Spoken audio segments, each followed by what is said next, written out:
निवित निकुंज विराशे श्री राधा वल्लभ लाल की जय। महाप्रभु श्री हरिवंश जो महाराज की जय। श्री सेवक जो महाराज की जय। समस्त सहचरी वृंद की जय। श्री वृंदावन धाम की जय। श्री यमुना रस रानी की जय। समस्त संत हरि भक्तन की जय। श्री सदगुरुदेव भगवान की जय। श्री राधा गुरुदेव भगवान की जय। हरिवंश वंश की जय। जय जय श्री राधे श्याम। जय जय श्री राधे श्याम। जय जय श्री राधे श्याम। जय जय श्री हरिवंश। भक्ति भक्त भगवंत गुरु चतुर नाम वपु एक। तिनके पद वंदन किए नासै विघ्न अनेक। जनक सुता जग जननी जानकी। अतिशय प्रिय करुणा निधान की। जाके जुग पद कमल नवाऊं। तासु कृपा निर्मल मति पाऊं। मखेश्वरी गृहेश्वरी स्वदेश्वरी सुरेश्वरी। त्रिवेदे भारतीश्वरी प्रमाण शासनेश्वरी। रमेश्वरी क्षमेश्वरी प्रमोद काननेश्वरी। ब्रजेश्वरी व्रजाधिपे श्री राधिके नमोस्तुते। प्रथम श्री सेवक पद सिरनाम। प्रथम श्री सेवक पद सिरनाम। करऊ कृपा श्री दामोदर मुँह पे। श्री हरिवंश चनन रति पाम। प्रथम श्री सेवक पद सिरनाम। गुण गंभीर श्री व्यास नंदन जुगे। तुम प्रसाद सुजस रस गान। नागरिदास में तुम ही सहायक। रसिक अनन्य प्रतिमन भाऊ। प्रथम श्री सेवक पद सिरनाम। श्री हरिवंश श्री हरिवंश श्री हरिवंश चरण शरण। श्री साकार क्या कारण कृपा के फलस्वरूप श्री राधा वल्लभ लाल जी कृपा के फलस्वरूप आप हम सब यहाँ एकत्रित हुए हैं। इस एक अनन्य माल की चर्चा हेतु पूर्व कथा में हम सबने श्री दामोदर दास जी श्री सेवक जी महाराज के चैतामृत का श्रवण किया था। आज की कथा में हम लोग सेवक जी महाराज के मित्र, उनके सखा, उनके संगी श्री चतुर्भुज दास जी के चैत का श्रवण करेंगे।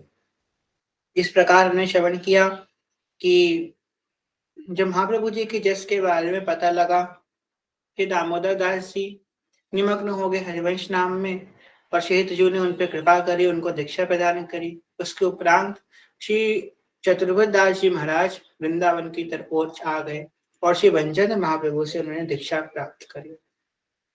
चतुर्भुज दास जी राधा वल्लभ संप्रदाय के बहुत वेदांतिक रसिक थे। उन्होंने वेद वेदांतों की बातें, बहुत विद्वान थे। उन्होंने सिद्धांत के ऊपर बहुत टीका लिखी और उनकी वाणी द्वादश यस कवि श्री जी की चर्चा हुई। जैसे हमारे रूपदास जी महाराज ने सिद्धांत विचार कहा है ना, तो सिद्धांत विचार में उन्होंने कोई सिद्धांत नहीं छोड़ा, हर सिद्धांत कह दिया। प्रेम में गोष्ठी कहा, महापुरुषन ने सब गायो पर देखनो या इनको हियो कहाँ ठिरानो सोई गहनो। जहाँ प्रेम तहा नेम। बड़ी सुंदर सुंदर बातें सिद्धांत विचार में कही गई।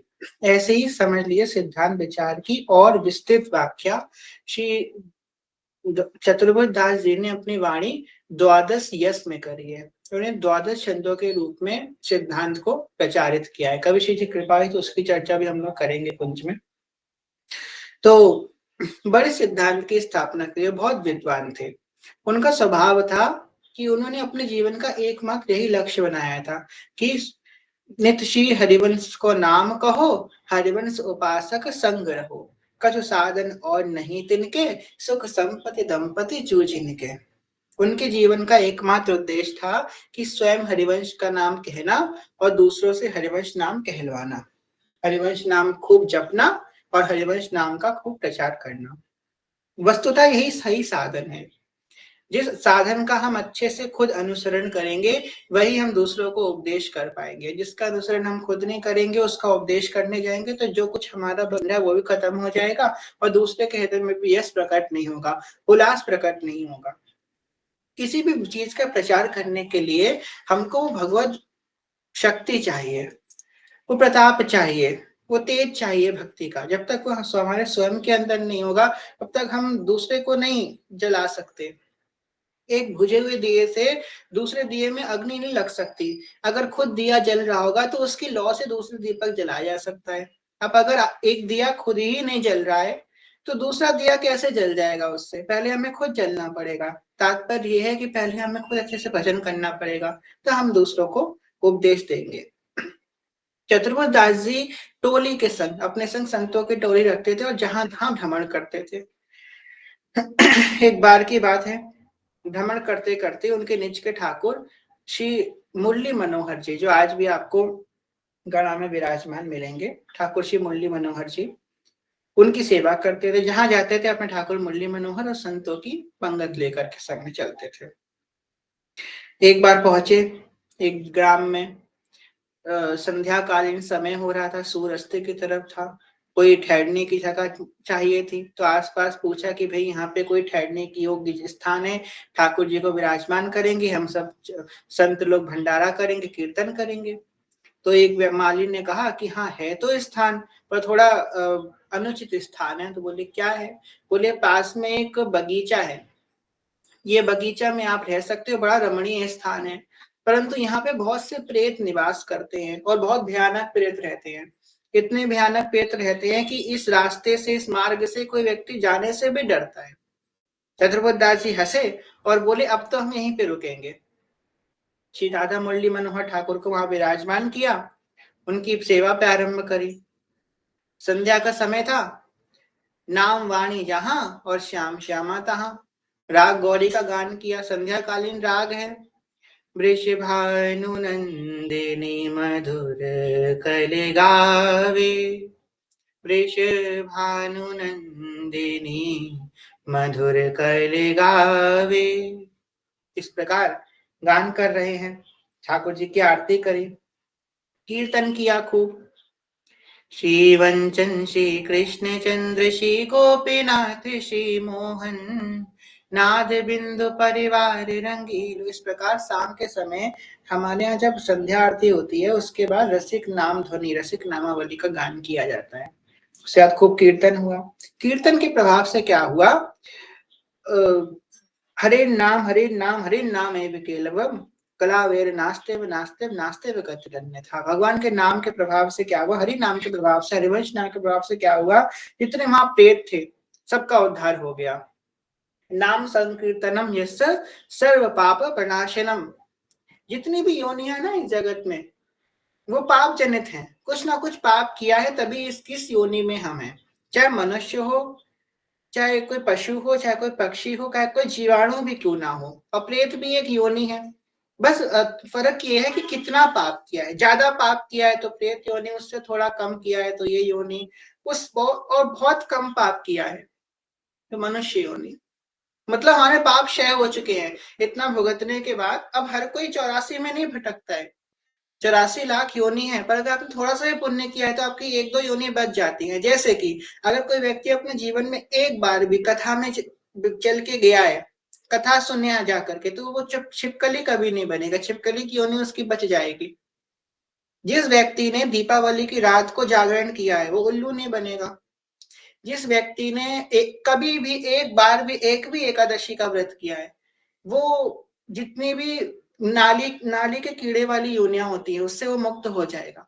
जिस व्यक्ति ने कभी भी गलती से भी एकादशी का जागरण किया है वो कभी सियार नहीं बनेगा। इत्यादि इत्यादि बहुत सारे प्रमाण आते हैं शास्त्रों में। तो कुछ कुछ योनियां तो कर जाती हैं,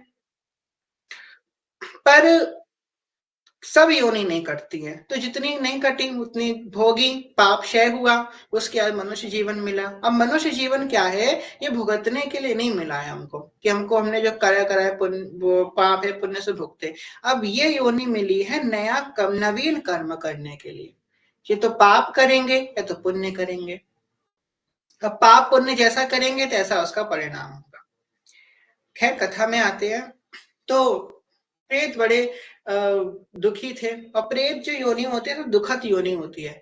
प्रेत व्यक्ति तब बनता है जब कोई अपने आप को आत्महत्या कर लेता है, तो प्रेत योनि में चला जाता है। सबसे खतरनाक योनि यही होती है। तो बड़ा दुख पाता है, क्योंकि उसे वो भूख लग रही होती ना वो कुछ खा सकता है, प्यास लगी होती वो पानी नहीं पी सकता है। हम लोग ने पढ़ा है शायद, किसमें, भैरव तंत्र में आता है शायद, हमने पढ़ा है, याद नहीं आ रहा, भैरव तंत्र में ही मेरे ख्याल से, कि अगर कोई व्यक्ति अपने शरीर को स्वयं नष्ट कर लेता है, जैसे कि उसकी आयु है भगवान के द्वारा निर्धारित, उसको 50 साल जीना है, और उसने 20 साल की उम्र में अपना शरीर नष्ट कर लिया। अब बचे कितने साल, 30 साल। तो इस 30 साल को 1 लाख से मल्टीप्लाई कर दिया जाता है, गुणा। तो 30 लाख साल उसे रहना पड़ता है इसी धरती पे, 30 लाख साल तक। और किसकी योनि में, प्रेत की योनि में। क्यों, क्योंकि उसने अपनी स्वेच्छा से, अब वो स्वर्ग नरक तो बाद में जाएगा, वो हिसाब किताब तो बाद का है। पहले 30 लाख साल वो यहाँ पे भोगेगा, उसके बाद फिर ऊपर जाकर के उसका हिसाब होगा, स्वर्ग जाएगा नरक जाएगा, वो रजिस्टर भी खुलेगा ही नहीं, बीच में लटक जाएगा। ऐसे किसी जीव को भूले भटके किसी संत की शरणागति मिल जाए, भगवान नाम सुनने को मिल जाए, तो उसका उद्धार हो जाता है।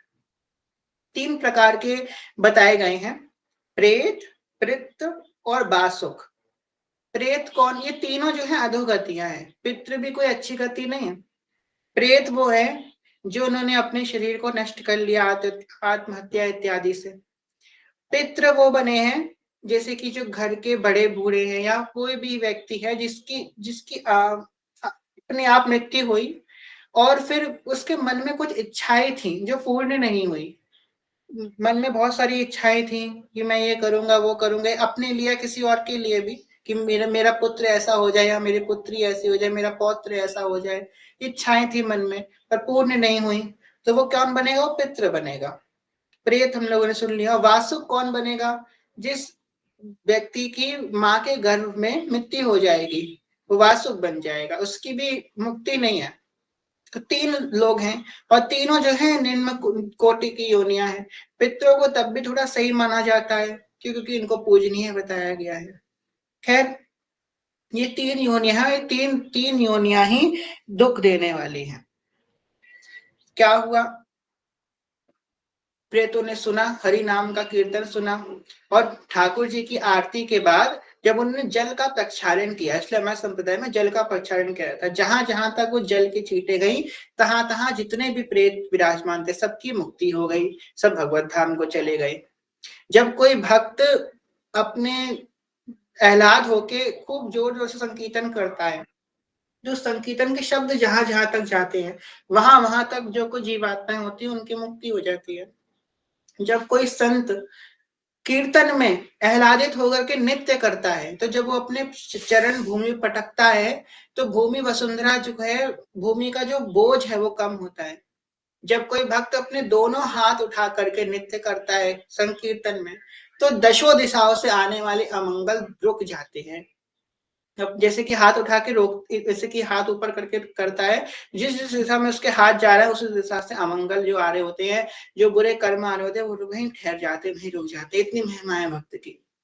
प्रसाद बना, प्रसाद, और सबसे विशेष बात, ऐसे महान भागवत चतुर्भुज दास जी, उनके शरीर से स्पर्श करी हुई वायु भी जिसको स्पर्श कर गई, वो जीव पवित्र हो गया। अब बड़े जो प्रेत थे वो कुछ नहीं कर पाए, सबका उद्धार हो गया। कुछ प्रेत जो बेचारे कहीं पे घूमने घामने गए थे इधर उधर, जब बाद में आए तो देखे हमारे साथी तो यहाँ पे है ही नहीं, कहाँ चले गए। तो देखा अरे ऐसे महान भागवत यहाँ विराजमान है, उनके चरणों में चले गए और बोले कि आप हम पे कृपा कीजिए, आपने हमारे जितने साथी थे उनका उद्धार कर दिया, अब आपको हमारा भी उद्धार करना है।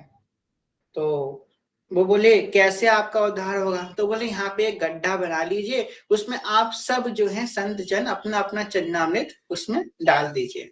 उस चरणामृत का हम स्पर्श करेंगे और हम सब पवित्र हो जाएंगे, हम सबका भगवत धाम गमन हो जाएगा। ऐसा ही किया गया। उन सब चिंतों के चरणामृत पा करके वो सब प्रेत जो है भगवत धाम की ओर चले गए। और ये कोई आश्चर्य की बात नहीं है। अगर हम बहुत अच्छे से नाम जप करें, विशेषतः मंत्र जप करें, जब हम कोई मंत्र का जाप करते हैं, जैसे कि गोपाल मंत्र या फिर शरणागत मंत्र मंत्र, जब दीर्घ काल तक मंत्र का जाप करते हैं, तो जो आसपास जीवात्माएं होती हैं जो मोक्ष के लिए परेशान होती हैं, वो उनको पता चलता है कि ये कोई महान भागवत है, तो वो आपके पास आ सकती है मोक्ष के लिए। खैर ये सब बातें बतानी तो नहीं चाहिए, पर आप लोगों को एक किस्सा बताते हैं। बहुत समय पहले की बात है कि करीबन मेरे ख्याल से 2-3 साल तो हो ही गए होंगे इस बात को। हाँ, बहुत समय पहले की बात है। इससे हम हरे कृष्ण महामंत्र का जाप करते थे। तो एक बार की बात है सुबह का 5, 5:30 बज रहा था। हम सो करके उठे और हम जैसे कि सबसे पहले अपने जो ठाकुर जी का मंदिर है वहां पे झाड़ू लगाई। उसके बाद फिर जो है हम स्नान आदि के लिए गए। जब स्नान के लिए गए तो स्नान करके हम जब बाहर निकले, अंधेरा था, सुबह का समय था, सर्दी का समय था, 5, 5:30 का अंधेरा था। तो ऐसा लगा कि कोई परछाई सी सामने से गई, फिर इधर से आई, फिर सामने से गई, फिर इधर से आई। 1-2 बार हमने इग्नोर किया। फिर उसके बाद एकादशी का दिन था उस दिन, ठीक है। तो हम व्रत भी थे एकादशी का उस समय। बार बार कुछ आ रहा आ जा रहा। फिर हमारे मन में पता नहीं क्या आया, हमने कही कि आप जो भी हो, आप निश्चिंत रहो, और जो है हम आपको जो है एकादशी का पुण्य आज आप ही को समर्पित कर देंगे, उससे आपकी मुक्ति हो जाएगी। उसके बाद वो नहीं दिखा, जो कुछ भी था उसके बाद नहीं दिखा। फिर उसके बाद एकादशी हुई, हमने संकल्प लिया, एकादशी का पालन किया। फिर भगवान से प्रार्थना करी, प्रभु जो आज हम एकादशी कर रहे हैं इसका पुण्य आप इसी जीवात्मा को समर्पित कीजिएगा, इससे इसका भगवत धाम गमन हो जाए। उसी दोपहर की बात है, हम सो रहे थे और सोते सोते जो है हम सो रहे थे, हमारी माता जी किचन में कुछ काम कर रही थी। उन्होंने अंदर देखा कि हमारे सिरहाने कुछ वैसे ही काला सा खड़ा है। उन्होंने उन्होंने देखा, फिर उन्होंने हमको बताया नहीं, पता नहीं कि शायद वो भूल गई। उसी दोपहर की बात है, हम नाम जप करने बैठे। एकादशी को तो 25 माला करी जाती है। तो नाम जप करने जब बैठे, तो नाम जप करते करते बार बार मेरे पास एक मक्खी आकर के बैठ जा रही, कभी कुर्सी पे, कभी हाथ पे, कभी झोली पे, कभी इधर कभी उधर। समझ गए कि वही जीवात्मा का ही स्वरूप है। उसके बाद क्या हुआ, दूसरे दिन जब एकादशी का पारण होने वाला था, तो हमने संकल्प लिया कि प्रभु जो कुछ भी है उसके जीवात्मा के लिए समर्पित करते हैं। उसके बाद हम ये पारण करने के बाद सूर्य देव को जल चढ़ाने के लिए छत पे गए। तो छत में जब जल चढ़ाने के लिए गए, जल चढ़ाया, तो ऐसा लगा कि कोई व्यक्ति जाने ना जाने कितने जन्मों से प्यासा है और वो पी रहा है जल। हम वो शब्द नहीं बता सकते, अभी भी बताते समय बड़ा अजीब सा लग रहा है। वो आवाज जो थी हम व्यक्त नहीं कर सकते। ऐसा लग रहा है कि कोई जल पी रहा है और ना जाने कितने जन्मों से कोई प्यासा है जो जल पी रहा है। उसका भगवान से प्रार्थना करी कि उसका मोक्ष हो जाए। उसी दिन हमको स्वप्न आया कि हमारे घर में कोई जीवात्मा है और वो मोक्ष की तरफ जा रही है। ये तो हमने एक किस्सा बताया आपको, ना जाने कितने ऐसे किस्से हुए हैं, कितने। ये तो सबसे छोटा वाला आप लोगों को बताया है। तो मेरा ये बताने का उद्देश्य ये था कि जीवात्माएं जो होती हैं वो बड़ी परेशान होती हैं कि कोई भक्त उनको मिल जाए, कोई वैष्णव उनको मिल जाए, जिससे क्या उनका मोक्ष हो जाए। इसलिए हम इतना नाम जप करें कि हमारे नाम जप के प्रभाव से अगर कोई भूली भटकी आत्मा भी हमारे आसपास रमण कर रही है तो उसका भी कल्याण हो जाए। ऐसे ही कल्याण चतुर्बुद्धदास जी ने अनंत अनंत जीवात्माओं को किया और सब जीवात्मा जो है भगवत धाम गमन कर गई। एक और कथा आती है चतुर्बुद्धदास जी के जीवन की। ठाकुर श्री मुरली मनोहर जी को लेकर के जा रहे थे, भ्रमण कर रहे थे, और चतुर्मास के लिए एक जगह पे उन्होंने विश्राम किया। कहा आप ठाकुर जी को यही विश्राम करेंगे, क्योंकि भ्रमण से जो संत होते हैं वो चतुर्मास एक ही जगह रुकते हैं। वहीं पे रुक गए, ठाकुर जी की अष्टयाम सेवा विराजमान करें और रोज कथा सत्संग करते। श्री दुर्दास जी महाराज ने और श्री नारद जी ने अपनी टीका भक्ति सूत्र में नारद जी कह रहे हैं कि सबसे ज्यादा प्रभाव जीव पे किसी चीज का होता है, सबसे ज्यादा प्रभाव तो वो संग का होता है।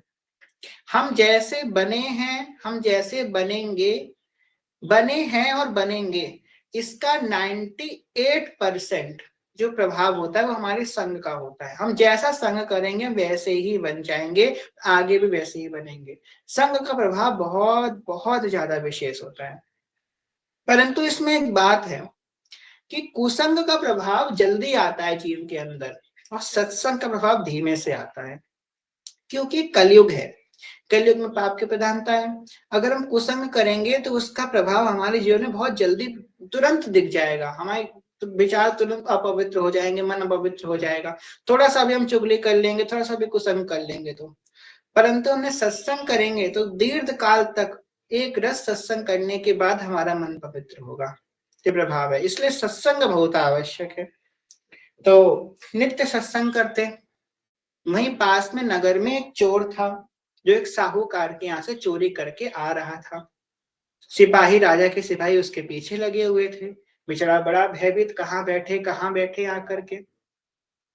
तो उसने सोचा ये सत्संग है, यहाँ पे तो कोई ढूंढने ही नहीं आएगा, कथा चल रही, यहीं पे घुस जाओ। और सत्संग में जाकर के बैठ गया।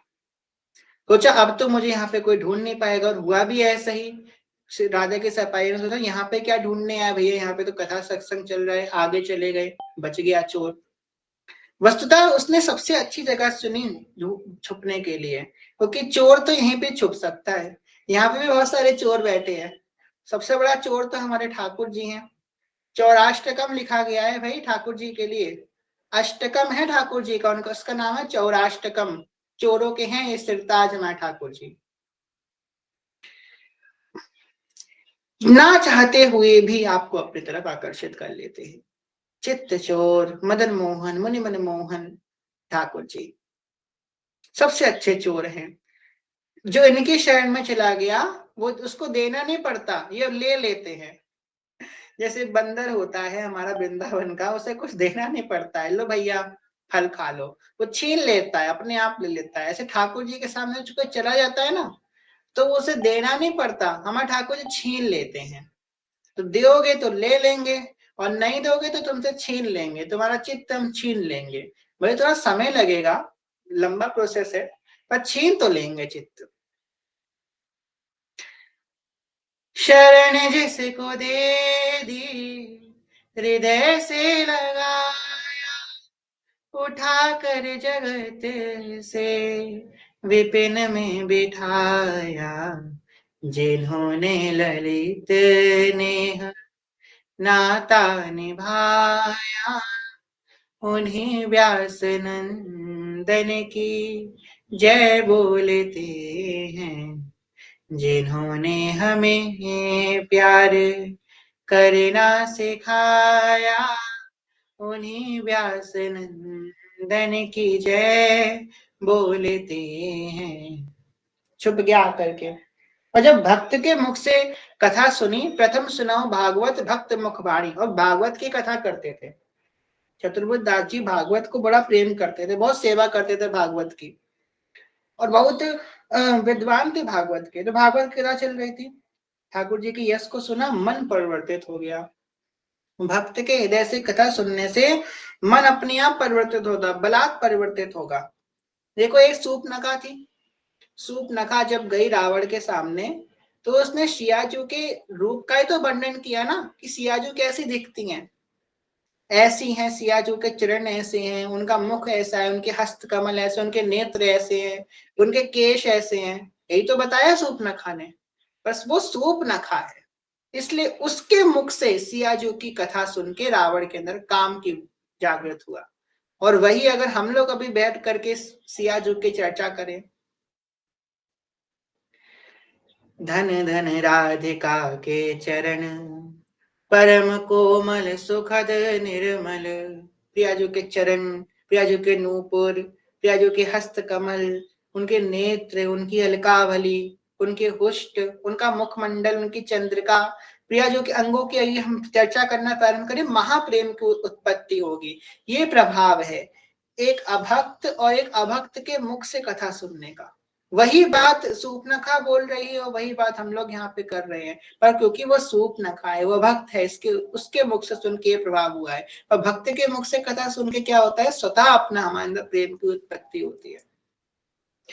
तो सुना उस चोर ने सुंदर यश भगवान का, यह हृदय परिवर्तित हो गया।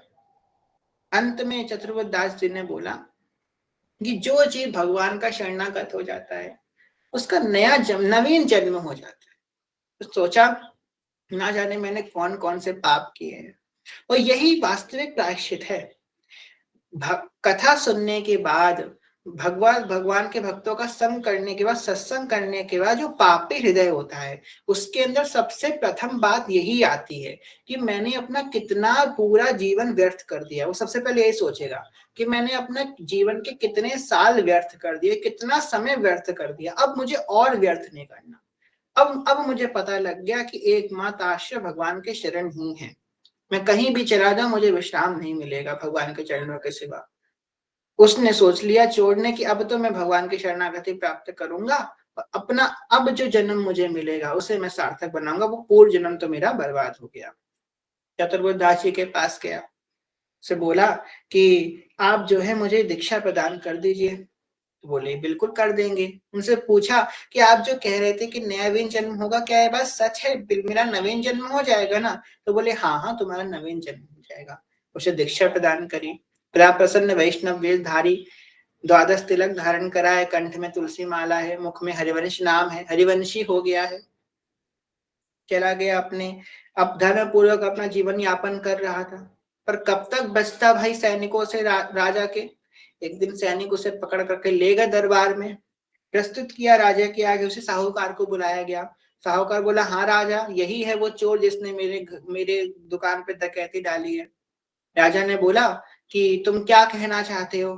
तो चोर बोला कि भाई मैंने, राजा साहब मैंने इस जन्म में कोई चोरी नहीं करी, मैंने इस जन्म में कोई अपराध नहीं किया, पूर्व जन्म में मैंने किया होगा पर मैंने इस जन्म में कोई अपराध नहीं किया। वो इतने सामर्थ्य के संग बोला, सच्चाई के संग बोला कि उसकी बात में सच्चाई झलक रही थी। तो राजा ने सोचा ऐसा कैसे हो सकता है, ये भी सत्य बोल रहा है, साहूकार भी मुझे सत्य प्रतीत हो रहा है। टेस्ट किया। पहले के समय में सत्य, अब आजकल तो वो आ गई है लाई डिटेक्टर मशीन, पहले लाई डिटेक्टर मशीन नहीं होती थी।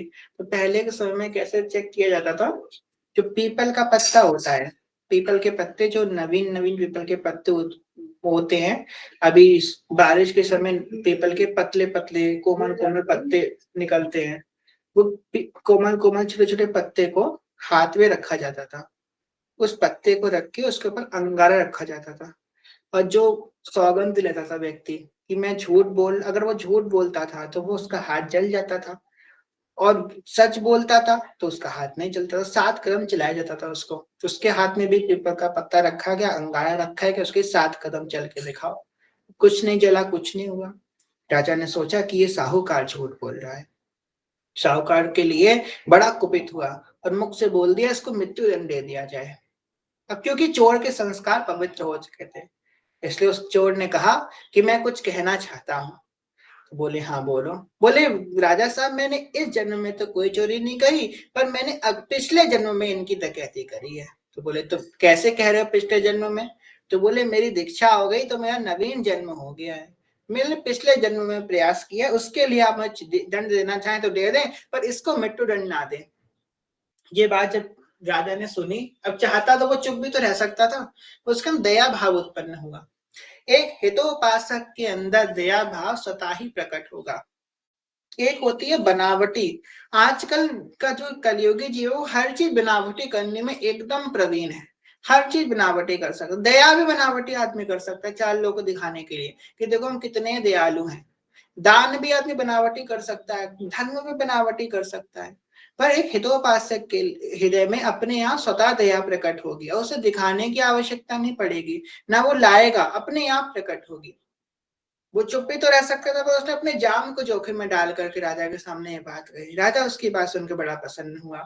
उससे बोला कि तुम किन महापुरुष की शरण में गए, मुझे बताओ। चतुर्बुद्धदास जी का नाम लेता है। चतुर्बुद्धदास जी को राजा जाता है और बोलता है कि मैं कृतकृत हो गया आज आपके दर्शन पा करके। ऐसे जीव को ऐसी निष्ठा, ऐसा प्रेम तो एक कोई बहुत बड़ा संत ही प्रदान कर सकता है। उनके शरणागत हो गया राजा। चतुर्बुद्धदास जी की वाणी से क्या हुआ, ऐसे भयावह जीव का जो हिंसा रक्त में युक्त था, अधर्म करता था, उसके अंदर क्या हुआ, भगवान का प्रेम उत्पन्न हो गया।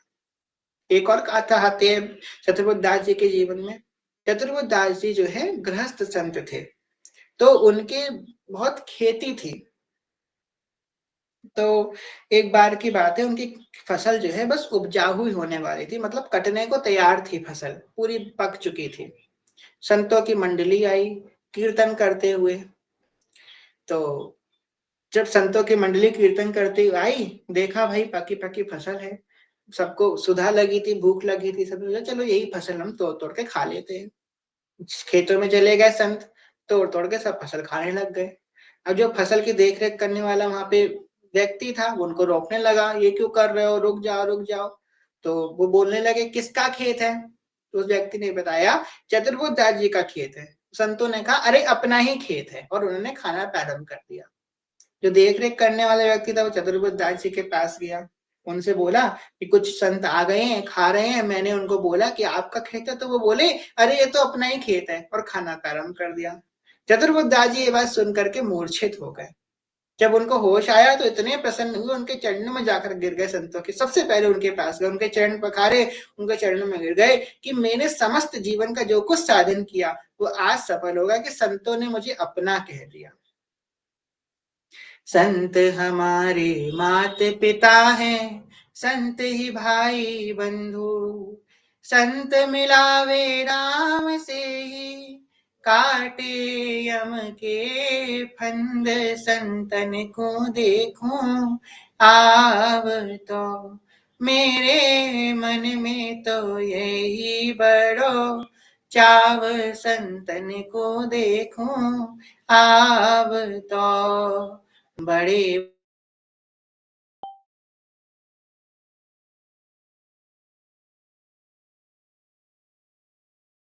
आगे घर ही में आए।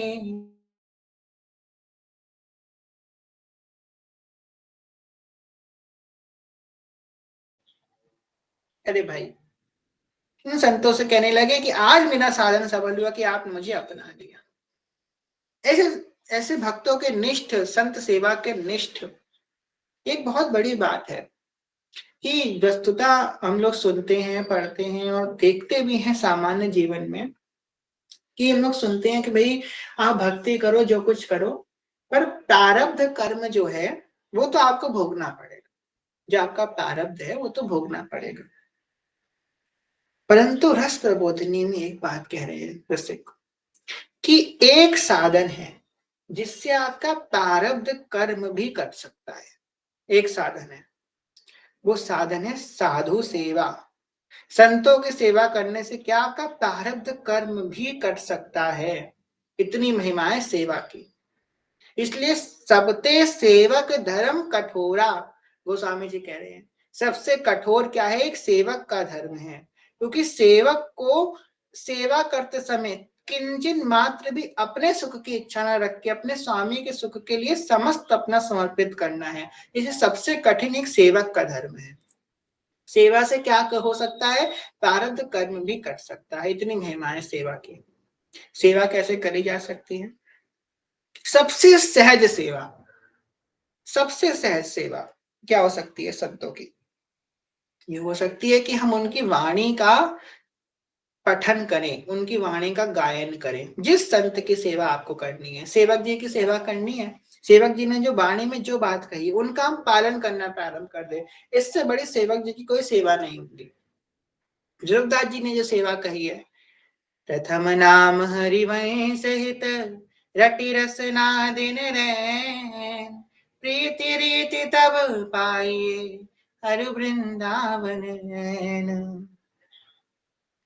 कल एक बात सुनी कि ध्रुवदास जी ने, सेवक जी ने बड़ी महिमा गाई हरिवंश नाम की। तो एक चिंतन कल कर रहे थे कि हित उपासना में, हित उपासना जितने रसिक हुए, जितने भी रसिक हुए, हर एक रसिक ने सिर्फ और सिर्फ हरिवंश नाम की महिमा ही गाई है। चाहे वृंदावन चाचा जी ले लीजिए, चाहे भोरी सखी, चाहे ध्रुवदास जी, सेवक जी की तो बड़ी वाणी ही यही है। नागरीदास जी, नरवाहन जी, नाहरमल जी, छबिलदास जी, विठल दास जी, चतुर्बुद्धदास जी, जितने भी रसिक हुए हैं, सबने सबने हरिवंश नाम की महिमा गाई, सबने गाई है। सिर्फ हरिवंश, श्री हरिवंश, सब कुछ मिल जाएगा, नाम जपत आई सब सोई। ऐसी कृपा हुई चतुर्बुद्धदास जी पे।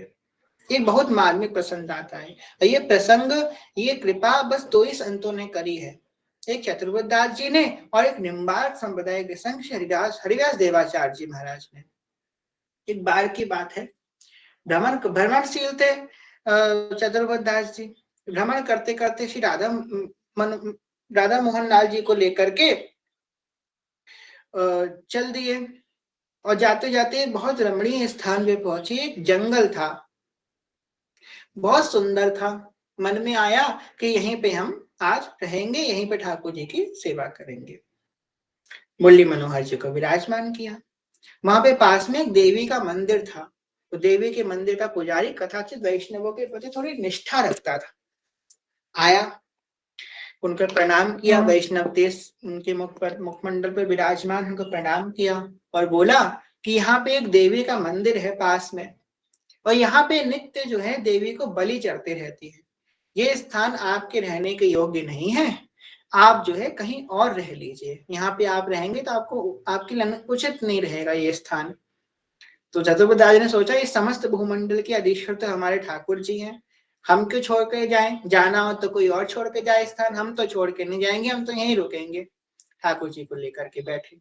उसी बीच में एक व्यक्ति वहां पे आया और चतुर्बुद्धदास जी की आंखों के सामने उसने उस देवी को आकर के एक पशु की बलि समर्पित कर दी। उस भयावह दृश्य को देख करके चतुर्बुद्धदास जी का हृदय बड़ा कंपायमान हो गया, बड़ा अस्त व्यस्त हो गया उनका चित्त उस घटना को देख करके। बैठ गए, बोले कि अब तो रात भी हो गई, अंधेरा भी हो गया, यहाँ से जा भी नहीं सकते हैं और ये स्थान हम पवित्र भी नहीं रहा जब हम ठाकुर जी का भोग यहाँ पे बनाए। किसी संत ने कुछ नहीं पाया, बस भजन करके, भजन साधन करके वहीं पे बैठ गए। अब इतने सारे संत जब भूखे बैठे तो उनके प्रताप से देवी वहां विराजमान थी, उसका शरीर जलने लगा, उसका सारा तेज भंग हो गया और वो देवी जो है बड़ी परेशान होकर के जब उसके अंदर उसका शरीर जलने लगा तो बड़ी जलन में आई, चतुर्बुद्धदास जी के चरणों में गिर गई जाकर के और बोली कि आप सब वैष्णव अगर कुछ या तो कुछ पा लीजिए या तो आप लोग इस स्थान को छोड़ के चले जाइए, क्योंकि अगर आप लोगों ने ऐसा नहीं किया तो मैं तो यहाँ पे भस्म हो जाऊंगी। के चरणों में गिर गए। चतुर्बुद्धदास जी बोले हम पा लेंगे कुछ, पर एक शर्त पे पाएंगे कि तुम वैष्णवी हो जाओ, आज से तुम वैष्णवी दीक्षा ले लो और तुम आज से बलि ग्रहण नहीं करोगी, शुद्ध आचरण करोगी। अब देखिए यहाँ पे देवी की कौन सी बात हो रही है, गौरी तंत्र और उद्यामल तंत्र। गौरी तंत्र जो है बहुत विशेष तंत्र है और ये रास्तिक तामसिक में सात्विक तंत्र है। गौरी तंत्र में वर्णन आता है कि जैसे कि हमारी श्री किशोरी जी उनकी सहचरियां हैं, ऐसी देवी की भी सहचरियां होती हैं। परंतु देवी की जो उपासना है, एकमात्र जो भगवान है, एकमात्र शक्ति है हमारे सनातन धर्म में, वो देवी हैं जिनकी तीनों प्रकार की उपासना शास्त्रों में बताई गई है। ठाकुर जी की सिर्फ सात्विक उपासना है, हरि की सात्विक उपासना है, शिव जी की सात्विक और तामसिक उपासना है। पर जो देवी हैं उनकी सात्विक उपासना भी उपलब्ध है, राजसिक भी उपलब्ध है और तामसिक भी उपलब्ध है। तीनों उपासनाएं देवी की उपलब्ध है अपनी अपनी रुचि के अनुसार लोगों के लिए। परंतु जो तामसिक उपासना है वो देवी प्रकट में ग्रहण नहीं करती, क्योंकि देवी जो है राज राजेश्वरी महात्रिपुर सुंदरी, वो परम सात्विका स्वरूप है, सिर्फ राशिक उपासना को ग्रहण नहीं करती है। देवी की जो सहचरियां हैं, जिसको 64 योगिनी आप लोगों ने कभी ना कभी सुना होगा, वो 64 योगिनियां भ्रमण करती रहती हैं। मार्कंडे पुराण में श्लोक आता है, हमको अभी याद नहीं आ रहा, आपको कभी और देख के बताएंगे, बहुत समय हो गया पढ़े हुए। तो जो देवी की योगिनियां भ्रमण करती रहती हैं, वो इन बलियों को ग्रहण करती हैं, उससे तृप्त होकर उनको उनकी इच्छा पूर्ति कर, इससे किसी का मोक्ष नहीं होता, इच्छा पूर्ति होती है। अब कोई लोग कहते हैं बलि का विधान वेदों में बताया गया है, वेदों में भी बताया गया है बलि का विधान, पर पशु बलि का विधान वेदों में नहीं बताया गया। वेदों में क्या है, बलिक्षचा, बलिष्ठ का मतलब वहां पे ये बताया गया है कि अपना कुछ समर्पित करना, कुछ सेक्रीफाइस करना। अपना कुछ योग सेक्रीफाइस करना, अपना कोई व्रत सेक्रीफाइस करना, ना कि पशुओं को सेक्रीफाइस करना। जैसे कि आपको अपने इष्ट को, अपने किसी देवता को प्रसन्न करना है, तो उसका बलि के विधान वेदों में कैसा बताया गया है? वेद कहता है कि आपने दीर्घ काल तक वो तपस्या करी, उसका पुण्य आप समर्पित कर दो, तो ये है बलि।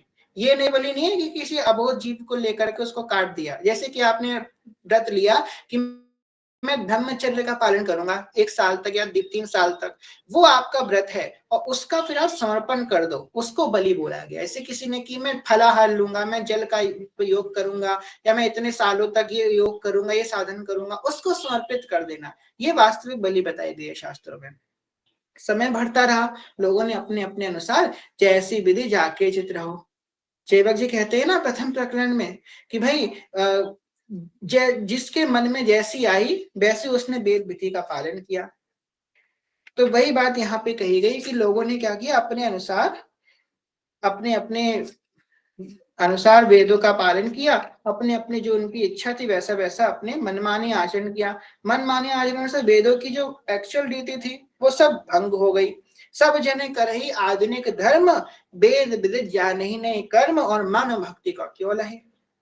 सब जन करही आधुनिक धर्म, जिसको जैसी चाहिए उसने वैसा किया, यही तो मलिच्छ का राज हुआ। देवी कुपित हो गई, बड़ी दुखी।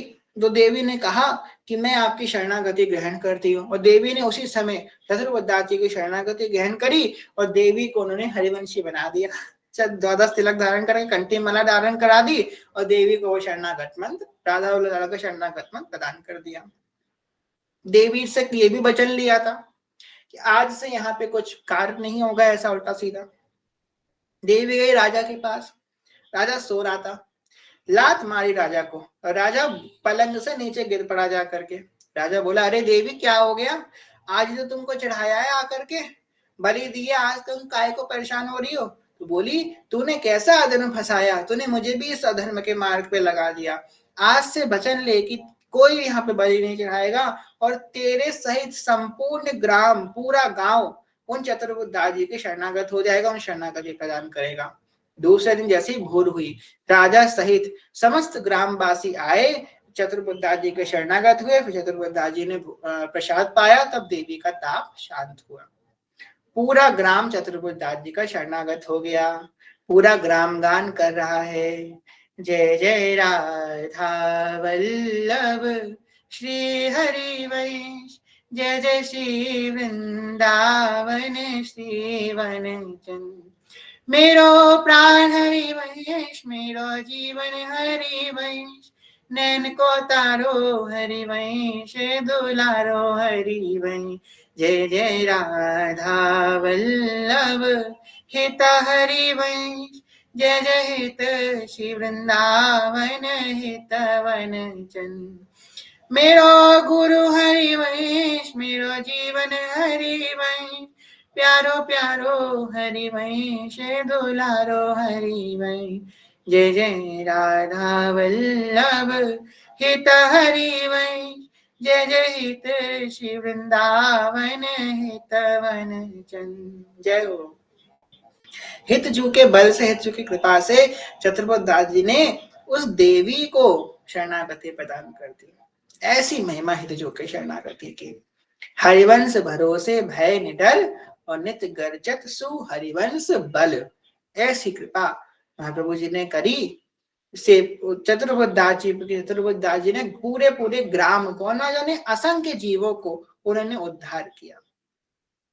चतुर्बुद्धाजी जी ने रस के साथ साथ सिद्धांतिक उपासना पद्धति भी प्रकाशित करी। चतुर्बुद्धाजी जी वो व्यक्ति जिनके थ्रू सेवक वाणी वंचन महाप्रभु के पास आई, वरना सेवक वाणी का इतना प्रचार नहीं था। सेवक वाणी के प्रचार में चतुर्बुद्धाजी का बहुत अहम रोल है। चतुर्बुद्धाजी तो सेवक वाणी लेकर के वंचन महाप्रभु के पास गए थे, उन्होंने तो परिचय कहा था सेवक जी का वंचन महाप्रभु से, बड़ा अहम रोल है। चतुर्बुद्धाजी ने सिद्धांत बहुत प्रकाशित किया। खैर सिद्धांत की चर्चा इसलिए अभी नहीं करते क्योंकि अधिकारी नहीं है अभी सुनने के सब सिद्धांत। ये सिद्धांत बहुत गुह्य है। अभी हम सिद्धांत विचार की लीला प्रारंभ करें। यहाँ पे 40 बैठे हैं, दूसरे दिन 20 आएंगे, फिर तीसरे दिन 10 आएंगे, फिर दूसरे दिन 5 आएंगे, फिर आने ही बंद कर देंगे। क्योंकि सिद्धांत कहता है इतनी गोई है, समझ में ही नहीं आएगी। हम जितना भी सरल करने का प्रयास करेंगे, सिद्धांत बहुत मुश्किल है समझना। और राधा वल्लभी सिद्धांत तो अतिशय मुश्किल है। इसलिए आप लोगों से कहते हैं सबसे सरल है नाम। श्री हरिवंश सुनाम सबसे सरल साधन है। सेवक जी ने प्रथम प्रकरण के प्रथम पद में ही कह दिया, नाम जपत आई सब सोई। जो मैं कहने जा रहा हूं ये सब मैंने पाया है, हरिवंश नाम के जाप से ही पाया है। जितना तुम हरिवंश हरिवंश कहो उतना कहो, सारा यश प्रकाशित हो जाएगा, सारा वैभव प्रकाशित हो जाएगा। अभी तो जिस वैभव की, जिस सद्गुण, जितने सद्गुण है ना संसार में, सारे सद्गुण आपके अंदर अपने आप स्वतः प्रकाशित हो जाते हैं। और सद्गुण प्रकाशित होने के संग संग जो आपको पता है सद्गुण वो तो प्रकाशित होंगे, और जिसका जिन सद्गुणों का आपको परिचय भी नहीं है कि अच्छा ये भी कोई अच्छा हैबिट होती है, वो हैबिट भी आपके अंदर आ जाएगी। इतना प्रभाव है हरिवंश नाम का। सारे सद्गुण जिनका आपको परिचय भी नहीं है वो गुण भी आपके अंदर प्रकाशित हो जाएंगे। ऐसी महिमा है श्री हरिवंश नाम की। और सबसे विशेष बात ये होती है, जब हम अपने बल से कोई चीज पाने का प्रयास करते हैं, चाहे वो संपत्ति हो, चाहे वो विद्या हो, चाहे वो वैभव हो, चाहे किसी अपना यश हो, बहुत ध्यान सुनिएगा मेरी बात, बहुत विशेष वाली बात है। अगर अपने पुरुषार्थ से कोई भी चीज पाने का प्रयास करेंगे तो उसको पा करके हमको अभिमान अपने आप आएगा ही आएगा। कुछ लोग ज्ञान पाके अभिमानी हो जाते हैं, कोई अब धन प्राप्त करके अभिमानी हो जाते हैं, किसी का यश हो जाता है वो अभिमानी हो जाते हैं, कोई विद्या पाके अभिमानी हो जाते हैं, कोई कला पाके अभिमानी हो जाते हैं। क्यों? क्योंकि उन्होंने स्वयं पुरुषार्थ किया था, क्योंकि वो खुद करने वाले हैं, उनको खुद मिला है, अपने पुरुषार्थ से मिला, इसलिए वो अभिमान ग्रस्त हो जाते हैं। परंतु जो जीव को भगवान की कृपा से कुछ प्राप्त होता है उसके अंदर कभी अभिमान नहीं आता है। पुरुषार्थ हमें करना है, पर हम कर रहे हैं ये सोच के नहीं करना है, बिल्कुल नहीं करना है। हम लोग जब आप और हम अपना परिचय देते हैं, जैसे कि हम लोग कोई कहता है ना, introduce something about your self, तो हम क्या बोलेंगे? My name is Yuvraj Singh, I am from Kanpur, this this this this. अपना परिचय सबसे पहले हम कैसे देते हैं कि मेरा नाम ये है, ये तो देते हैं ना, मेरा नाम ये, सबसे पहला हम परिचय यही देते हैं। पर ये जो नाम है हमारा, ये नाम लेकर के भी हम जन्मे नहीं थे। ये नाम हमको इसी संसार में मिला, इसी संसार के लोगों के द्वारा मिला, और इस संसार जब जाएंगे तो ये नाम खत्म हो जाएगा। आप खुद बताइए, ये नाम क्या आप लेकर के आए थे अपने संग? ये इस संसार में आने के बाद ही तो ये नाम मिला है ना आपको और हमको।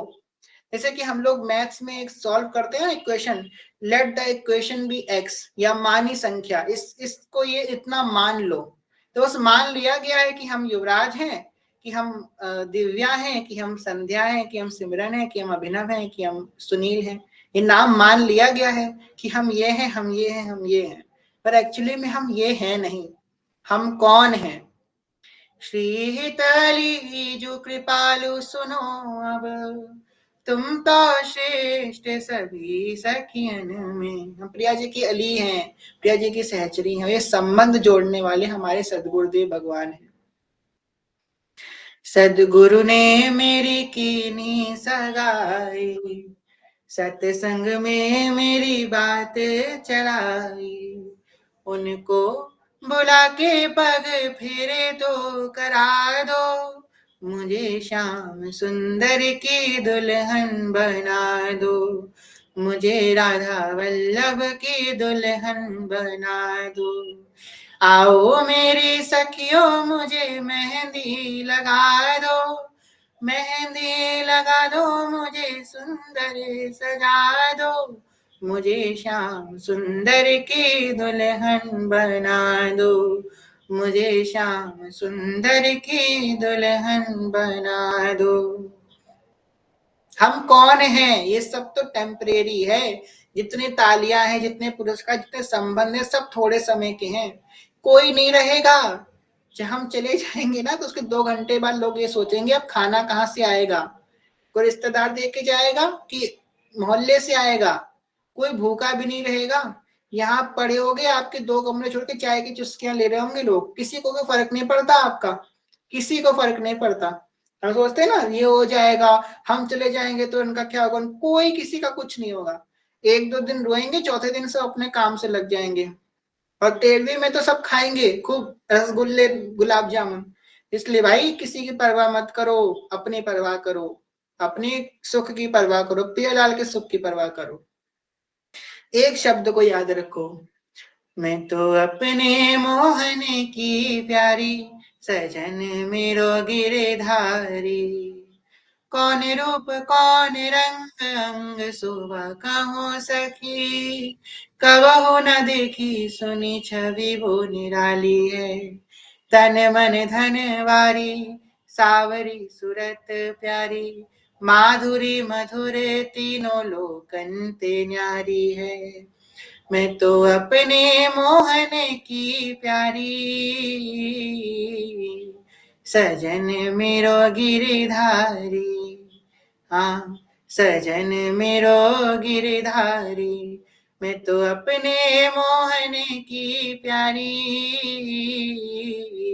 सजन मेरो गिरधारी। बाईसा ने पाया, और बाईसा का जीवन अगर हम देखें तो एक कृष्ण भक्त का जीवन बिल्कुल ऐसा ही होना चाहिए, बिल्कुल ऐसा ही। मैं तो कहूंगा कि प्रेम जानना है, बस दो लोगों को पकड़ लो, एक सेवक जी और एक बाईसा। बाईसा बताती हैं कि प्रेम क्या है, आचरण करके बताती हैं, बोल के नहीं बताती बाईसा, मेरे और आपकी तरह से बोलती नहीं है बैठ करके, वो करके दिखाती है। बाईसा बताती हैं कि प्रेम क्या है, और सेवक जी बताते हैं कि प्रेम कैसे करना है, कैसे निभाना है। प्रेम पंत्र अति गुह्य है, सबसे निभत नाही। बड़ा कठिन है प्रेम का मार्ग, सेवक जी निभाते हैं, निभाते हैं। बाईसा कहती हैं कि प्रेम क्या है। बाईसा गा रही, एक भाग बाईसा का गाएंगे, उसके बाद की वाणी को विश्राम करेंगे।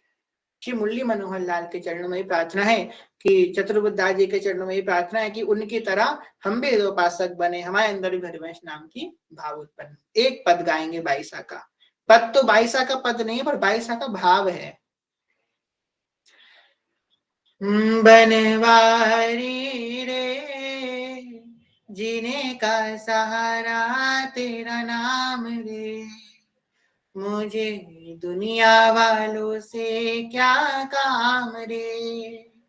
बनवारी रे, जीने का सहारा तेरा नाम रे, मुझे दुनिया वालों से क्या काम रे। झूठी दुनिया झूठे बंधन, झूठा है जग सारा, ओ झूठी श्वास का ना जाना, झूठी है ये काया, यहाँ साचा तेरो नाम रे। बनवारी रे, जीने का सहारा तेरा नाम रे, मुझे दुनिया वालों से क्या काम रे। बनवारी रे, जीने का सहारा तेरा नाम रे, मुझे दुनिया वालों से क्या काम रे, मुझे दुनिया वालों से क्या काम रे। जय हो। यही भाव है बाईसा का। सब कुछ क्षण भंगुर है, थोड़े समय का है, सब एक दिन नाशवान हो जाएगा। और वस्तुतः हमारे आचार्य ने तो बड़ा कठिन, बड़ा सरल किया है, बहुत कठिन मार्ग था। हरिवंश हंस न्यारो की प्रकट जगत के हेत, बहुत सरल कर दिया है मार्ग। ये क्या, ये छोड़ो वो छोड़ो, खाने का शौक है, बहुत अच्छी अच्छी चीजें खाने का शौक है। एक उस दिन मैया का मैसेज आया था, नाम तो नहीं लेंगे, उनके घर में थोड़ी प्रतिकूलता चल रही थी, तो हमने उनसे कही मैया खुश रहना है तो हम बताएं कैसे खुश रहा करो, अच्छा अच्छा खाओ, अच्छा अच्छा खवाओ ठाकुर जी को, और अच्छा अच्छा खाओ। हम तो यही बताएंगे, यही खुश रहो, ऐसे खुश रहोगी। तो बोली ठीक है, हम ऐसे ही करेंगे।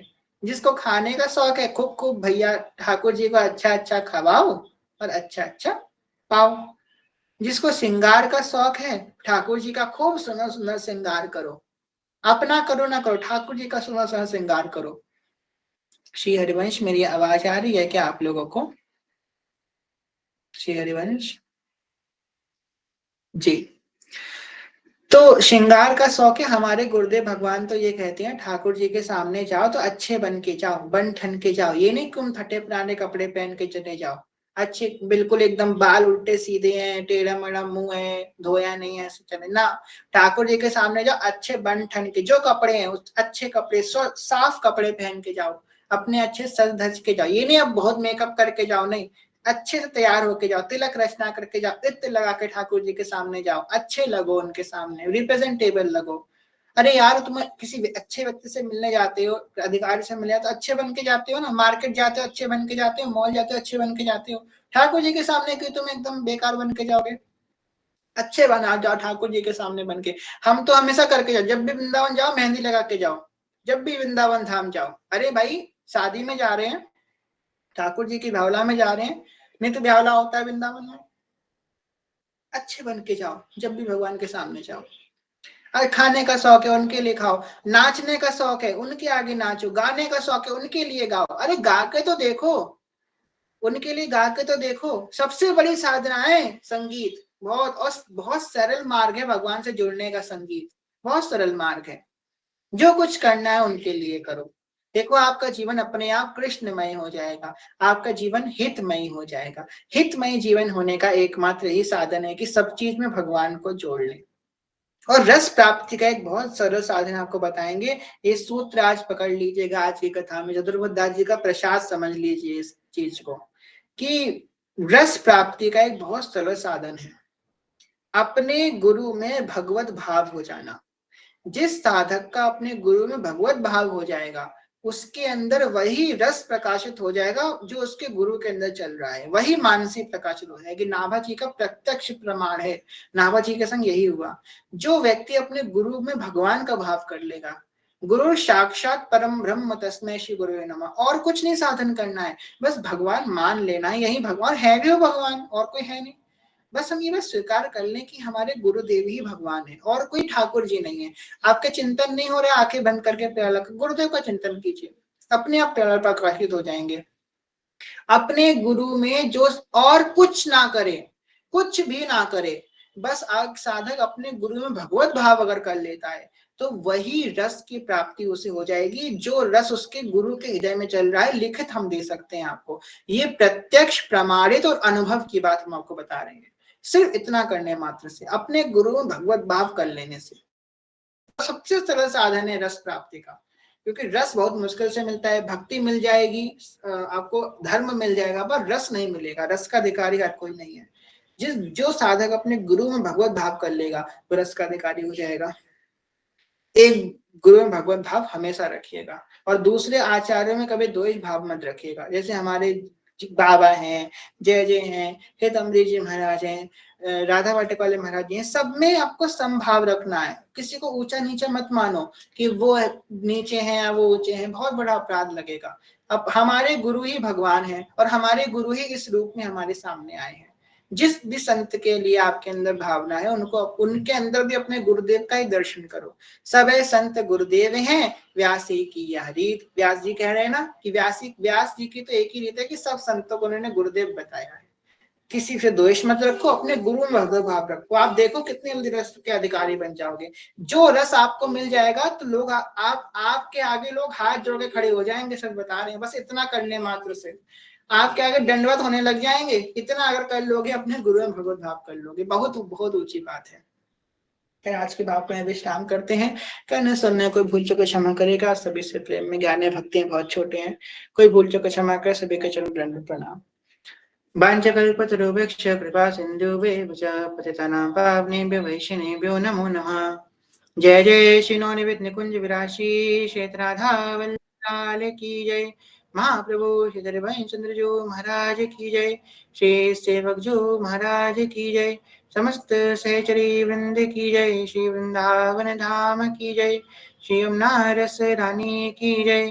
समस्त संत हरि भक्तन की जय। श्री सदगुरुदेव भगवान की जय। श्री दादा गुरुदेव भगवान की जय। हरिवंश वंश की जय।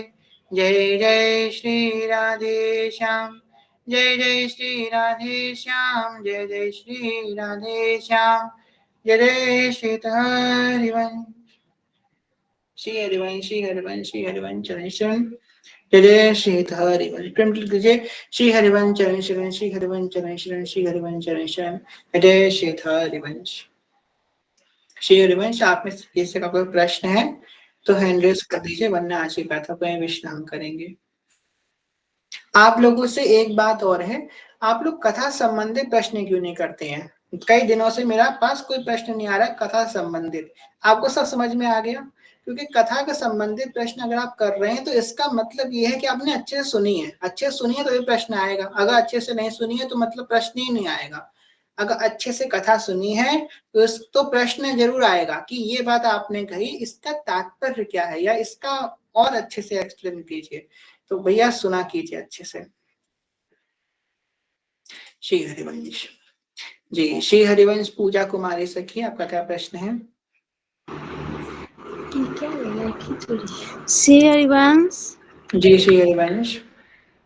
पूछना ये था कि जो गुरु मंत्र मिला हुआ है वो नहा सुना के जब पूजा करते हैं उस समय जाप करते हैं, लेकिन क्या होता है कि जब नहा सुना लिए खाना ना खा भी लेते हैं, फिर मन में क्या बेचारे जब सोने के लिए दोपहर में आते हैं तो सोचते जितना देर सोए उतना देर गुरु मंत्र जाप कर ले। तो क्या खाना खाने के बाद जाप कर सकते हैं माला से गुरु मंत्र? हाँ कर सकते हैं। खाना खाने के जब कल पूजा गुरु मंत्र जपने बैठे तो कुल्ला करके फिर आप गुरु मंत्र जपने हाँ, बैठ सकते देर शुद्ध ही रहता है, मतलब जैसे खाना खाए हुए हैं तो सोचते जितना सोए उतना देर में नाम जाप कर लेते, तो फिर सोचते हैं क्या गुरु मंत्र जाप कर सकते हैं या जूठा देह हो गया क्या, वही। नहीं नहीं कर सकते हैं, आप कुल्ला करके कर सकते श्री हरिवंश। हैं। श्री हरिवंश। श्री हरिवंश सुनीता सखी, आपका क्या प्रश्न है? श्री हरिवंश भैया, भैया जी ये बोल रहे हैं जैसे कि ये जो राधा वल्लभ श्री हरिवंश हम लोग बोलते हैं, आवाज जा रही है भैया जो? जी जी आ रही है। ये राधा वल्लभ श्री हरिवंश जो हम लोग बोलते हैं भैया, तो एक क्या गुरु मंत्र है? क्या चीज? राधा वल्लभ श्री हरिवंश जैसे कि हम लोग सोरम माला करते हैं, हाँ तो इसे क्या गुरु मंत्र बोला जाता है? जैसे कि गुरु के द्वारा ही मिला हुआ है ये जैसे राधा वल्लभ श्री ये हरिवंश, तो ये क्या गुरु जैसे मंत्र नहीं है, ये नाम मंत्र है। ये ये नाम है, नाम भगवान का नाम है। तो भगवान का नाम है, तो जैसे कि हम लोग भैया ये चलते चलते भी टहल, जैसे कि मैं ऊपर जैसे छतों पर हम लोग टहल रहे हैं या सुबह में भी, तो ऐसे तो कर सकते हैं ना? कभी भी कर सकते हैं, सोते जागते उठते बैठते या हर समय मतलब कर सकते हैं। आसन पर ही बैठ के करना है हमको, मतलब नहीं नहीं सोते? ऐसा कुछ नहीं है, कभी भी कहीं भी कर सकते हैं। नाम है, गुरु मंत्र नहीं है। गुरु मंत्र अलग होता है, वो गुरुदेव देते हैं। ये नाम है, नाम आप कहीं से भी कैसे भी कर सकते हैं।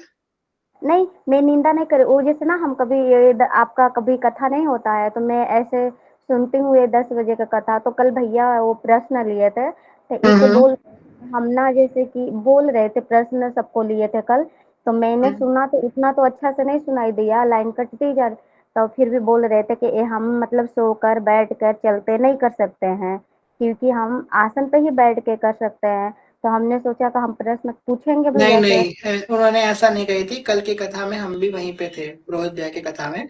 उन्होंने वो गुरु मंत्र के लिए कहा था, और उन्होंने कही थी जो नियम वाले जो माला करते हैं उनके लिए ये बात है। जैसे कि अगर आपने नियम नियम ले नहीं तो रखा है, ऐसे आपको 16 माला करनी है तो वो आप ऐसे कर लो। बाकी हरिवंश हरिवंश तो आपको जाम घटी बिसरे नहीं, हर समय आपको करना है। नहीं, जैसे ना कि भैया मुझे जब मैं पहले तो राधा मतलब जो भी श्री जी की कृपा से जैसे भी हो जाए महाप्रभु जी के, क्योंकि मैं राधा वल्लभ से हरिवंश तो सौरभ नाम जब तो डेली का है मेरा, चाहे मैं जैसे भी करूँ, तो मैं पहले तो राधा राधा ही करके उसके बाद में ही करती हूँ। तो वो मतलब नहीं बोल रहे कि नेट की वजह से ना ज्यादा आवाज नहीं आ रहा था, तो मैंने सोचा कि भैया से सवाल करूंगी क्योंकि मैं तो नहीं कथा हम सुन। भी वहीं पे थे कल। देखिए बात ये होती है कि उन्होंने ये कहा था जैसे कि आपकी 10 माला या आपने बताया 16 माला का नियम है, तो वो आप नियम वाली माला आसन पे कर लो। बाकी आप दिन भर जितना भी नाम जप करते हो वो आप चलते फिरते हर समय राधा राधा मन में कर सकते हो, उसमें कोई दोष नहीं है। ठीक है, वही मैं समझने की मैं सोच रही थी कि भैया जी से जी। पूछूं, तो ज्यादा समय हो गया था ना, प्रश्न भैया हम्म फिर अच्छे कर दिए तो मैंने नहीं पूछ पाई भैया से, हम्म। क्योंकि वही चीज मुझे पूछना था भैया। तो मतलब कि हम लोग को कोई नियम थोड़ी मिला हुआ है, बस श्री जी की कृपा से मैं ये है कि सोलह नाम जप करेंगे, पता नहीं आगे महाप्रभु जी का कैसा इच्छा है, तो मैं सोलह नाम जप करती हूँ महाप्रभु जी का जी राधा जी वल्लभ बिल्कुल। आशीर्वाद राधा राधा जैसे चल जाए।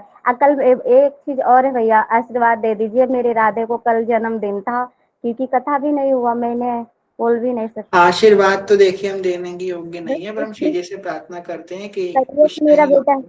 मेरा बेटा भी श्री जी के चरणों में, मतलब हम लोग जैसा मैं भी इतना मतलब सेवा ही करता रहे भैया, बस यही चाह है मेरी राधे खूब के लिए। हिज्जू कृपा करें, खूब हिज्जू आपको नाम में लगाए।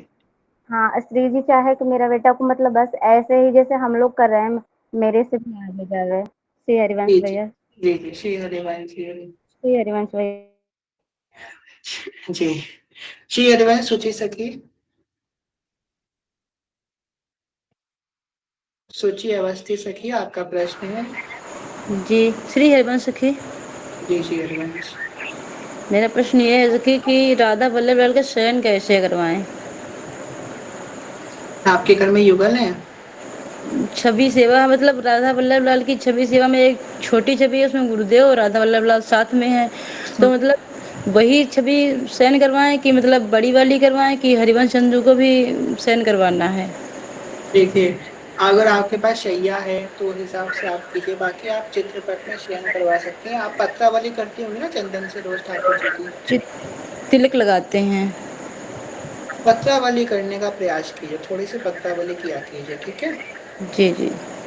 हाँ, तो उन एक गीला रुमाल लेके उनका मुंह पोंछ दीजिए, पत्रावली जो कुछ आपने चंदन में लगाया उससे उनका मुंह पोंछ दीजिए। जी उसके बाद जो है उनके जो आभूषण वगैरह या माला जो कुछ भी वो पहने हुए हैं वो उतार दीजिए।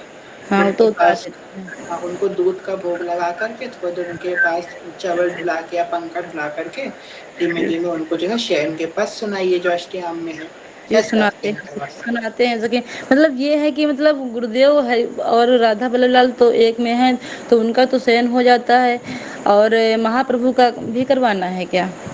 अरे, सब बैठे हैं तो सबका वही भाव कीजिए कि अगर दूध रख दिया सभी ने उससे पी लिया, जब बात सुना रहे तो सभी सुन रहे हैं, जब आप पंखा कर रही हो तो सबकी एक हवा लग रही है, तो इस भाव से आप कर सकते हो सभी को इकट्ठा।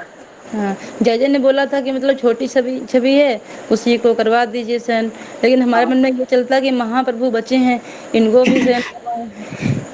नहीं, बहुत अच्छी बात है कि छोटी सभी को आप, उन्होंने इसलिए बोला था ना क्योंकि आपको थोड़ा आसान रहेगा, बाकी आप जो है भाव सब में कर सकते हो कि सब बैठे हो, भाव की बात है, जैसे आप भावना करो ठाकुर जी वैसे लीला करते हैं, ठीक है, जी भाव कर सकते हो। जी जी। बाकी कहे तो सबसे देते हैं, आप शयन कर लीजिए। जय हो।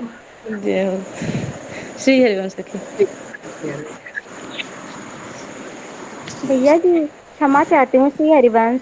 ये मैं ना जब भोग लगाती हूँ ना श्री जी, जैसे कि आधा घंटा के लिए छोड़ देती हूँ, तो उसके बाद में मतलब प्रसाद में चूहा आके खा जाता है। हाँ, ये नहीं करना है। अगर आपके, सब लोग सुन लीजिए, जिसके जिसके घर में छिपकली और चूहे हैं, क्या कहते हैं, पूजा के मंदिर में वो प्रसाद मत छोड़िए भगवान के सामने, है ना। क्योंकि आपका प्रसाद फिर छिपकली खाएंगे, चूहे खाएंगे, फिर वो आपके खाने योग्य नहीं रहेगा, फिर ऐसे भगवान के प्रसाद का अनादर होता है। तो छिपकली अगर चूहे हैं आपके अलमारी में, तो आप भोग ठाकुर जी के सामने मत रखिए, उनको लगाइए, और अगर रखे भी तो 5-10 मिनट वहीं पे खड़े रहिए उनके सामने, उसके बाद ही वो थाली लेके जाइए, है ना। तो मत रखिए, ऐसे आप रखेंगे फिर आप, फिर भोग आपके लगाने योग्य नहीं होगा। नहीं, जिस समय भैया एक गरम रहता है, मैं बनाऊँ तुरंत तो बच्चे लोग तो मैं ना वहाँ पर रहती थी हरियाणा में, तो ऐसा कोई तो नहीं था, मैं गांव में आई हूँ, तो मैं जब भोग लगाती हूँ ना, तो लगाने के बाद में मैं प्रसाद फिर हटाने आऊँ, तो कभी सेव कभी केला, मतलब कुछ कुछ है नहीं करके, नहीं, कभी रोटी गलत बात खाओ। है, ऐसे नहीं करना, आपको आपको लगा के फिर लेकर के जाना है। मतलब मैं 10 ज़्यादा देर तक ना छोड़ूँ प्रसाद, मतलब कि नहीं नहीं मैं नहीं, मत छोड़िए, अगर चूहे हैं तो मत छोड़िए। 10 मिनट तक ले मैं वहीं खड़ा रहूँ, उसके बाद में मैं हटा लूँ ना। हाँ, खड़े रहिए तभी करवा के फिर आइए। श्री हरिवंश भैया जी। श्री हरिवंश नेहा सखी।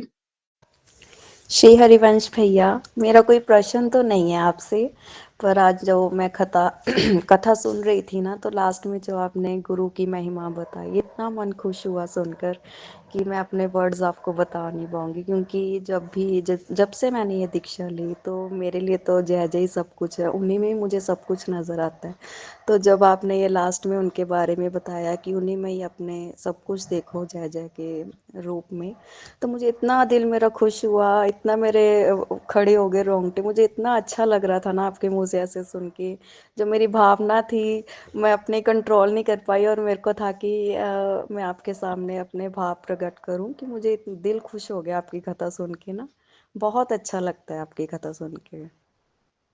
बड़ी कृपा, आप सभी की कृपा है, आप सबके छोटे गुरु भाई हैं, हम आप सब तो बड़ी हैं हमसे, खूब जी कृपा है। जय जी, धन्यवाद भैया।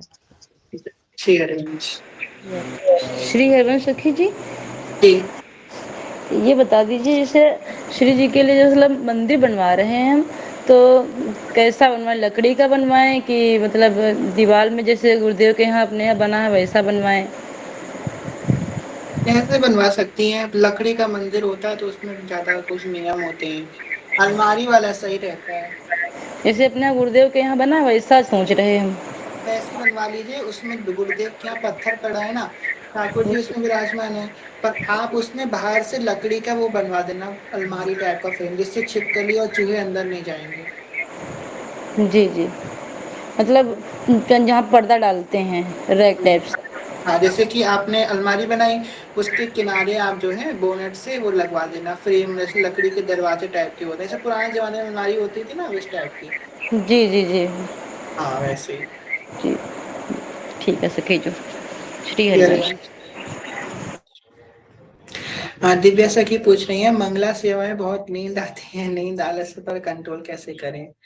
मंगला सेवा में नींद आती है, शुरू में तो सभी को नींद आती है मंगला में, धीमे धीमे आप जब करती रहेंगी ना तब आपकी हैबिट बन जाएगी। मंगला जो है ना, अगर आप अच्छे से करेंगे, मंगला के समय आपके, अगर सबसे अच्छी बात है, अगर आपके मंदिर में कोई हवा का कोई मार्ग हो, जैसे कि कोई खिड़की हो या दरवाजा हो, विंडो टाइप की हो, तो वो खोल लेंगी तो आपको अच्छा लगेगा सुबह के समय। और अब तो मंगला की आदत डाल लीजिए, क्योंकि कार्तिक में तो सब मंगला ही करेंगे। ठीक है, आप लोगों को एक अनाउंसमेंट भी करनी है श्री जी कृपा से, कि अभी आज मंडे है, अगले सैटरडे और संडे, हफ्ते में 2 दिन, हम लोग वीकेंड में सैटरडे संडे हफ्ते में 2 दिन 45 मिनट्स या तो 1 घंटा राधा सुधा निधि पढ़ना सीखेंगे। हम सब लोग जिनको संस्कृत नहीं आती वो सुधा निधि नहीं पढ़ पाते हैं, यमुना अष्टकम नहीं पढ़ पाते हैं, कृपा कटाक्ष नहीं पढ़ पाते हैं, भागवत नहीं पढ़ पाते हैं, गीता नहीं पढ़ पाते हैं, कुछ नहीं पढ़ पाते बेचारे इस वजह से। तो जो लोग नहीं पढ़ पाते उनके लिए हम लोग संस्कृत की क्लास रखेंगे हर सैटरडे और संडे, ठीक है, क्योंकि हफ्ते में 2 दिन रखेंगे तो हो जाएगा, सबका मैनेज भी हो जाएगा। स्क्रीन शेयर करके किया करेंगे। आप लोगों से मेरी प्रार्थना है, एक कॉपी बना लीजिए सब लोग, ठीक है, एक कॉपी बना लेंगे, हम जो लिखवाएंगे वो लोग आप लोग उसी लिखेंगे कॉपी में। समय रहेगा 10 से 11 कथा होती है, तो 8 से 9 या तो 9 से 10, वो हम आप लोगों को बता देंगे ग्रुप में मैसेज करके, 8 से 9 या तो 9 से 10 ही होगा, शाम के समय ही होगा ये सेशन 1 घंटे का। तो आप लोग कॉपी बना लीजिएगा, उसमें आप लोग नोट्स लिख लेंगे और सब लोग सीख जाएंगे। प्रयास करेंगे कि कार्तिक से पहले हम लोग आधी सुधा निधि को पढ़ना सीख ही लें, 270 में तो करीब 100 श्लोक तो हम लोग सीख ही लें, है ना। थोड़ा थोड़े रोज सीखेंगे, अगर 2-2 श्लोक भी रोज सीखेंगे तो भी हो जाएगा आराम से, अभी बहुत समय है कार्तिक में। यमुनाष्टकम भी सीखेंगे। तो ये आप लोगों की कृपा से, आप लोगों के भाव श्री हितजू ने भाव किया, तो सोच रहे हैं प्रयास करें, ठीक है। जय जय श्री हरिवंश। तो आज के सारे प्रश्न हो गए हैं, अगले वीकेंड से आप लोग रेडी रहिएगा संस्कृत क्लासेस के लिए। और राधा अष्टमी के बाद हम लोग विस्तार से, हम बस राधा अष्टमी का वेट कर रहे हैं, उस सब निकल जाए उसके बाद हम लोग जो है अष्टयाम प्रारंभ करेंगे। जैसे कुंज में हमने बोला था, एक दिन का एक, जैसे कि एक दिन पूरे दिन, मतलब एक दिन मंगला की चर्चा होगी, वो कथा होगी सुबह 5 बजे, दूसरे दिन कथा होगी सुबह 7 बजे श्रृंगार की, तीसरे दिन होगी दोपहर में 12 बजे कथा, चौथे दिन होगी 4 बजे उत्थापन की, फिर 5वें दिन होगी संध्या 7 बजे, फिर 8वें दिन होगी 6वें दिन होगी, उस 7वें दिन होगी व्याहुला के समय, मतलब 6-7 बजे 8 बजे, और आखिरी दिन होगी अष्टयाम के आखिरी दिन 8वें दिन रात में 9 बजे। तो एक-एक दिन एक-एक याम की कथा विस्तार से हम लोग करेंगे, कैसे अष्टयाम सेवा श्री जी की होती है वो हम लोग करेंगे। जो राधा अष्टमी हो जाए उसके बाद हम लोग ये उत्सव प्रारंभ करेंगे, और फिर सैटरडे संडे का ये संस्कृत वाला तो चालू रहेगा ही। हाँ जी भैया, जल्दी से पूछ लीजिए क्या प्रश्न है आपका अभिनव भैया।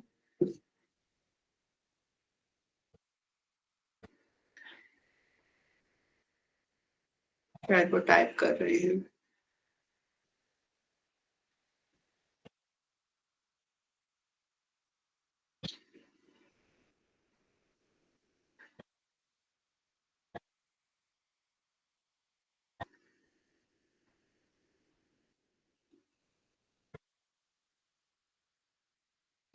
एक जय ने बताया था कि ठाकुर जी की सेवा समय में मत बांधो, तो मुझे समझ नहीं आया, आप समझा दीजिए। समय में ना बांधो, आप हमको वो रील भेजना जहाँ पे उन्होंने कहा था। अब उन्होंने जिस अभिप्राय में किया कहा होगा वो हमको नहीं पता अभी। आप हमको वो वीडियो भेज देना उनकी, तो हम आपको पर्सनली समझा देंगे। ठीक है, उन्होंने किस अभिप्राय से कहा। हमारे जैसे, अच्छा ठीक है, आप हमको रील भेज देना वो वाली, हम आपको बता देंगे। श्री हरिवंश अब श्री जी को शयन करवाते हैं। अखियों में नींद भर आई प्रिया प्रीतम जो के, नैनन में नींद भर आई प्रिया प्रीतम